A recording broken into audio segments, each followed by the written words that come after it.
I love being right. Remember a couple of months ago when I was making videos about people trying to normalize? An abstract from Stephen Kirschner of Fredonia State University.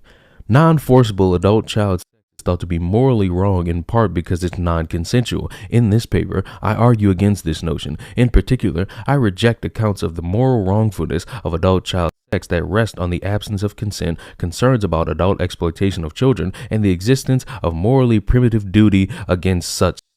Children can't be willing things in general. It's an odd view in that they seem to will things all the time. They will participation in kickball. They will showing up, participating in the bat mitzvah lessons. So there's all sorts of things that they will. You might think, well, maybe there's something distinct about sex that they can't really understand it. It's not clear to me that what they're not getting at is consent. I suspect what they want to say is, okay, they're willing participants, they're voluntary participants. They have some understanding what's going on, not understanding we do, but some understanding, but they haven't consented. Perhaps that's so, but that's a different claim from their being unwilling. There's just lots of activities that children engage in that they don't understand all that well. For example, when you first show up to participate in a judo tournament or you prepare for your bat mitzvah, I mean, you have a rough idea, but it's not clear how much you fully understand it. Imagine that an adult male wants to have a 12-year-old girl. Imagine that she's a willing participant.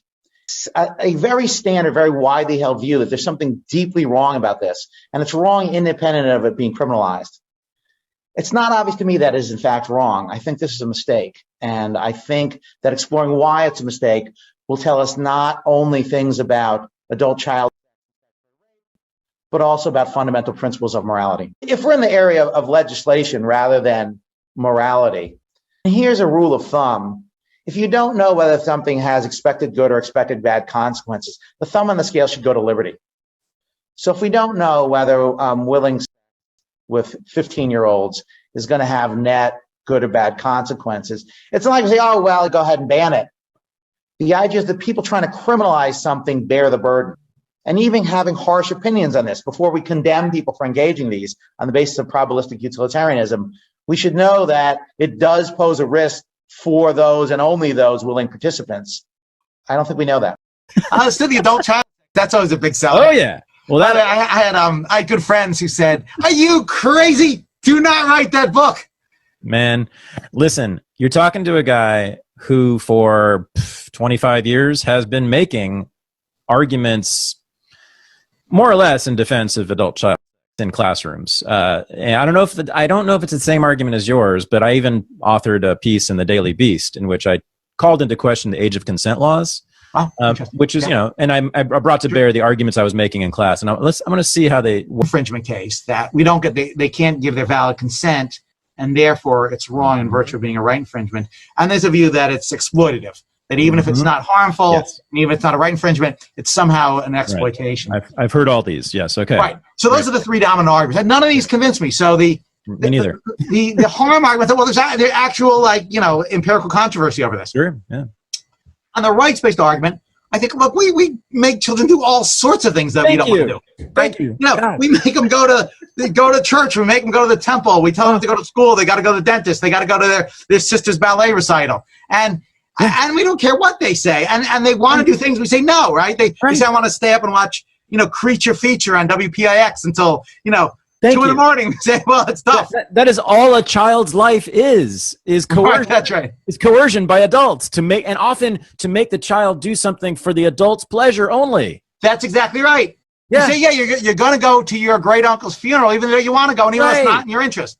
Right. So the rights-based argument's a little bit hard to follow. If you want to show a genuine liberal, show someone who took on others' stigma before their cause became fashionable. And in response, a woman replies, that would be you, James, and of course Ray. And in response, the very intelligent man decided to retort a very simplistic idea that would break the foundation of American history.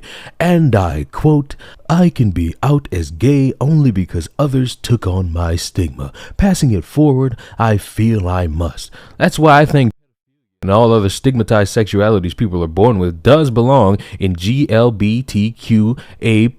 All else is hypocrisy. Allying with the already popular isn't liberalism. Nope. Nada. No way. Nope.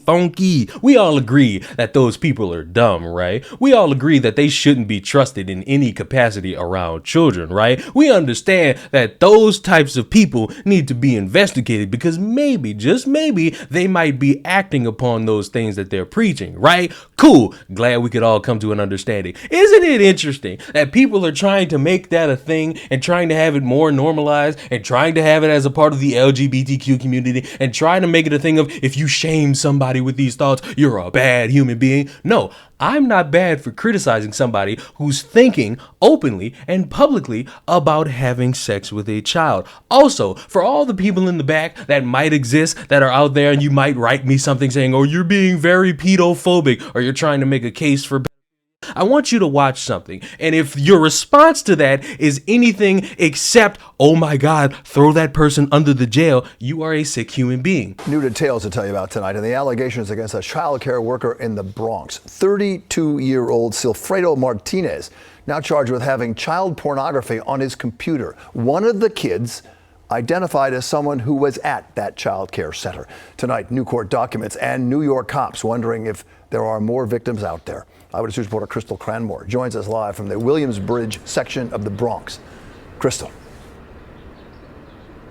Good evening, Bill. Well, this is what a parent's nightmare is made out of. Now, we spoke with business owners as well as residents who know Castillo Martinez. They've seen him take children from the daycare to a local park and never noticed anything inappropriate. Now, as shocking as this might be to community members, police believe there could be more victims.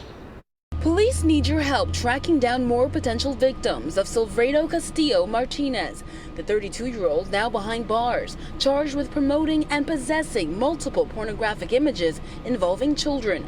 Tonight, Lena's Daycare in the Bronx, where Castillo Martinez operated an after-school program, temporarily closed. I'm really surprised. I don't know, no words to say. One parent who lives nearby breathing a sigh of relief. His 5-year-old was not accepted into the program. They asked for too much papers. We didn't have everything, so we're lucky we didn't left our kid there. Manuel Plasencia is familiar with Castillo Martinez. He was quiet, he looked friendly. He lives in the same building as the daycare and frequents many of the neighborhood businesses where folks there also could not believe the charges. I see you every day, the person, nothing, never a problem. A surprise, I don't expect that from him. When detectives arrested Castillo Martinez May 3rd, they identified one 12-year-old child who attended the daycare. Police have interviewed other children they think could be victims. More charges are possible. No one answered when we knocked at the daycare. We're told it will reopen within the next week. Parents feeling a little safer knowing Castillo Martinez won't be back. As a parent, my concern is having people like that walking the street. It's too many of them. I do not care if you are black, white, man, woman, straight, trans, lesbian, bi, Asian, Chinese, Japanese, Taiwanese. It don't matter. Nobody should be trying to make a case for any of this. It's disgusting. It's disturbing. It's unethical. It's not a part of any community. Nobody wants that to be a thing. No rational human being is going to sit there and say, oh, well, I think it's perfectly acceptable for you to be thinking about having coitus with my little girl over here. It's perfectly fine if you were to be thinking about having sex with my cousin over there who's 5 years old. It's perfectly normal for you, a grown adult, to be thinking about pleasuring a child. It's fucking gross. Stop it. Enough. The time for all of this nice talk about this is over. People have been acting on this for years and now they're getting caught. You can't fault parents for not knowing because it ultimately comes down to somebody being very stupid and possibly a child coming up and saying, this is bad. Somebody touch me there. Please, parent, do something about this. I hope this daycare never opens again. I hope this bastard is thrown under the jail. And all you people that want to advocate for this, all you people that want to stand up and say, I'm a proud map, fuck you, fuck your disgusting ways. I hope you all end up suffering a consequence that is worthy of your weird actions. Subscribe to the channel. I'll see y'all in the next one. Goodbye.